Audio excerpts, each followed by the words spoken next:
Sa pagin mga boss, for today's video nga ay magpapalit tayo ng engine oil sa ating Aerox. Nasa 1,420 na pala yung natakbo nito mga boss. Tapos ito yung engine oil na pinapalit natin sa kanya. Shell Advance for scooters.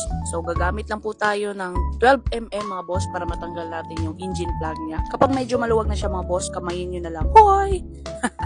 Ito na pala yung oil niya mga boss pagkatapos ng 1,420 kilometers. Tapos gagamit naman tayo mga boss ng 17mm para matanggal po natin yung strainer. Yan po yung strainer mga boss. So wala pong oil filter yung Aerox pero meron po siyang strainer. So ito talaga yung nagustuhan ko sa oil na to mga boss, itong Shell Advance for scooter. Dahil tingnan nyo naman 1,420 kilometers pero ganyan pa rin siya kalinaw. So bali 800ml lang pala to mga boss. Tapos yung kailangan ng Aerox natin is 900ml. Kaya nagdaglag lang tayo ng 100ml galing sa isang bote rin natin. So may nakapagsabi sa akin mga boss, maganda din daw yung Shell Advance Long Ride. Pero dito kasi yung motor ko, tapos mas mura din siya dahil meron na siyang kasamang gear oil. So ito na lang yung binibili ko.